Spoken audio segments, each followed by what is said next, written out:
Continuando con tu tarde, Baica Chicha, tenemos, dice él, que la sección que más rating le da a este espacio, las cache económicas, con el licenciado economista de micro, macro, economía, Israel Abreu. Tu amigo, déjalo ahí, Jochi, nada más. Eso es lo más importante. Claro, no hay duda. Pero como tú bien acotas, definitivamente esta es la sesión que le da rating a tu tarde de Baica Chicha. Definitivamente. Y en el día de hoy tenemos un tema bastante interesante, el cual he venido agotando durante toda la semana.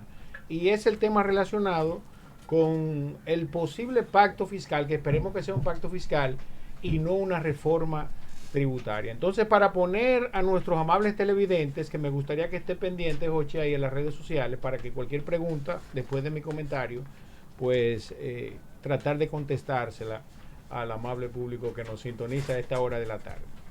Entonces, para poner a la gente en contexto, primero, explicarle que el posible pacto fiscal al cual estamos abocados a conocer es el resultado de la ley 01-2012, la cual fue aprobada en octubre del año 2012. A la sazón, el presidente de la República era Danilo Medina.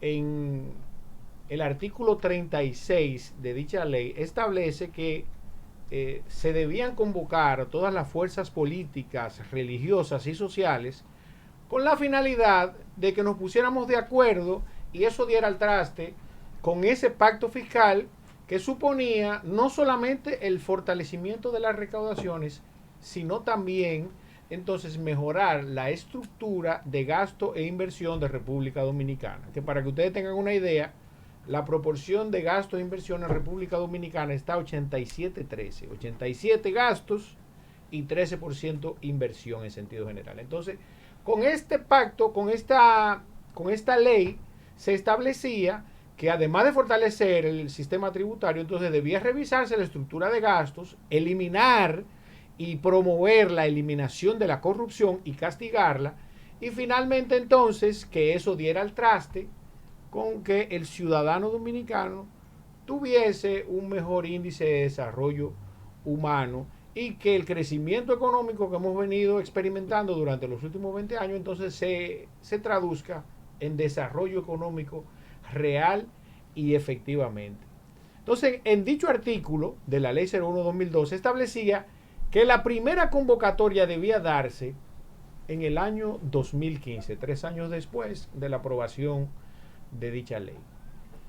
A todo esto, el presidente en ese momento, Danilo Medina, vamos a decir, que hizo caso omiso a lo que establecía dicha ley, o se hizo el loco en buen dominicano, y finalmente llegamos al año 2020, gana Luis Abinader, y la situación en la que se encuentra, que es una situación de pandemia, lo que genera en una crisis económica que obliga al gobierno a endeudarse en alguna medida y que además reduce nuestro Producto Interno Bruto en alrededor de un 8%, entonces nos coloca en una situación de no postergar la posibilidad de este pacto fiscal. Ahora, ¿cuál es el tema que a la gente le genera gran escozor? Que como dirían algunos reformistas, que digo, como citaba Balaguer en algún momento, es un tema bastante espinoso. Es el tema de que en República Dominicana nos tienen acostumbrados, y yo puedo citar desde el año 1992, cuando se aprobó el Código Tributario de la República Dominicana, a que simplemente lo que llaman una reforma fiscal termina siendo una reforma tributaria. Simplemente sirven para crear nuevos impuestos y quizás inclusive alejarnos un poco de la formalización en la medida que el emprendedor o el empresario compromete sus ingresos tanto presentes como futuros. Entonces, en ese sentido, se hace impostergable el conocer este pacto fiscal. En sentido general, entonces, el ciudadano que se ve reacio a la posibilidad de que se creen nuevos impuestos y partiendo de lo sucedido en Colombia, entonces tenemos que para los funcionarios de nuestro gobierno, porque tenemos, yo Yo me siento parte de este gobierno, aunque no soy PRMista, porque Luis Abinader es mi presidente y en manos de él tengo la suficiente confianza de creer de que él va a poder salir a camino en la situación en que se encuentra. Y entonces es prohibitivo hablar de dicho tema porque la situación que se dio en Colombia al respecto del mal manejo comunicacional que se le dio a esa reforma que se quería hacer en Colombia dio al traste con las situaciones de revueltas en las que se encuentra Colombia, que además de las pérdidas humanas, que es lo más importante, las pérdidas de vida, tenemos a un país relativamente detenido económicamente y con una situación de crisis, además de la crisis pandémica que tenemos, con una crisis social. Entonces eso lo traemos aquí a República Dominicana y partiendo de las declaraciones entonces que dio el presidente de la Asociación Nacional de Industriales de Herrera al respecto de la posibilidad del aumento del ITEVIS o del aumento de la base, él mismo establece que preferiría y que no tuviera ninguna diferencia al respecto de mejor aumentar la base y no el porcentaje del ITEVIS. Vamos a poner esa información a un lado. Posteriormente entonces tenemos el informe del Fondo Monetario Internacional. Para que ustedes tengan una idea qué es lo que hace el Fondo Monetario Internacional. El Fondo Monetario Internacional es como la superintendencia de bancos para la República Dominicana, que tiene a bien garantizar los intereses de nuestros acreedores. ¿Qué significa eso?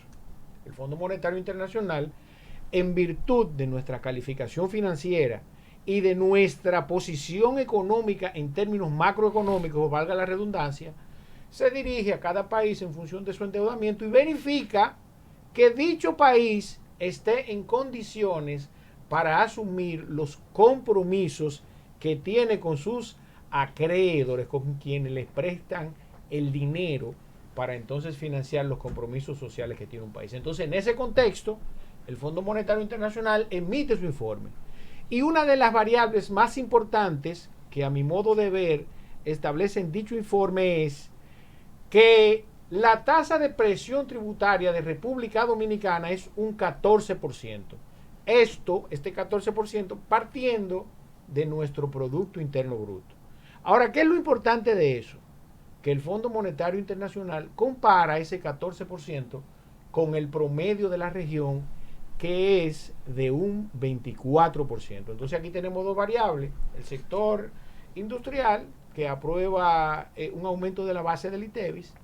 El Fondo Monetario Internacional, que dice que República Dominicana tiene una diferencia de un 10% entre el porcentaje de presión tributaria de la región y nosotros que estamos cobrando un 14% en promedio. Y finalmente, entonces tenemos al ministro de Economía, Planificación y Desarrollo, que en un desliz, por así yo decirlo, para ayudarlo, a don Miguel Seara Hatton, establece primero que si fuese suficiente y necesario aumentar la base del ITEVIS, primero, ellos buscarían los mecanismos para en alguna medida compensar a los más pobres, a los que menos pueden, ese aumento en la tasa del ITEVIS o en la base, porque imaginémonos nosotros que a partir de un pacto fiscal o una reforma tributaria, que es la gran duda que tiene la gente, se empiece a gravar el arroz, la habichuela, el pollo, el huevo con el ITEVIS y algunos servicios tan básicos como los servicios de salud. Entonces, en función de eso, el ministro de Economía, Planificación y Desarrollo dejó caer esa y dijo que si era necesario ampliar la base o aumentar el porcentaje del ITEVIS, se buscaría un mecanismo de compensación, cosa que estamos claros que es relativamente imposible en República Dominicana. Entonces, ¿qué tenemos? Tenemos para el año 2022 y 2023, ¿verdad? La posibilidad de que hoy, en este año, en el año 2021, se apruebe esa reforma para que entre en vigencia a partir del año 2022 y poder entonces, primero, equilibrar nuestro Producto Interno Bruto y quizás entonces crecer en función a la del año 2019, porque existe la posibilidad de que se iguale nuestro Producto Interno Bruto y que haya crecido en relación al 2020, pero no en función al año 2019, porque no es progresiva esa escala. Y a diferencia de los últimos 20 años del año 2020, en donde nosotros crecíamos de manera progresiva, era un 5% en promedio, un 8%, sobre la base del saldo insoluto. Entonces, ¿cuál es la situación en la que nos encontramos? República Dominicana tiene una crisis de desempleo, tenemos una crisis en el sector turístico, lamentablemente, y todavía República Dominicana no provee el 100% de los productos agrícolas que en República Dominicana se producen. Estamos a una escala en promedio de entre un 85 y un 90%. La inmensa mayoría de ciudadanos de clase baja y de clase media han visto bajar, deslizar su patrimonio, su nivel de vida en no menos de un 20%. Es un gran reto el que enfrenta Luis Abinader. Ahora, la solución no es crear más impuestos, definitivamente. Y aquí voy a entrar en el campo macroeconómico desde el punto de vista del concepto de gasto tributario. A los ciudadanos que nos están viendo en este momento, es importante que sepan que el gasto tributario es una partida que a ningún ciudadano se le preguntó al respecto de la aprobación de las leyes que forman ese compendio. Un compendio de leyes que para el año 2019 representó el 4.8% de nuestro Producto Interno Bruto. En términos de dinero, en términos reales, son 237 mil millones de pesos. Que si a mí me preguntan, Pedro Acosta, que está aquí con nosotros, un amigo y hermano, yo prefiero que los administre Luis Abinader como nuestro presidente, a que deleguen la responsabilidad de la administración de esos recursos a todos los empresarios que están gozando de las exenciones fiscales producto de dicho gasto tributario. ¿Y por qué? Voy a citar el ejemplo que hace unos meses, ¿verdad, Jochi? Estuvimos hablando, que es el caso de la Ley de Desarrollo Fronterizo.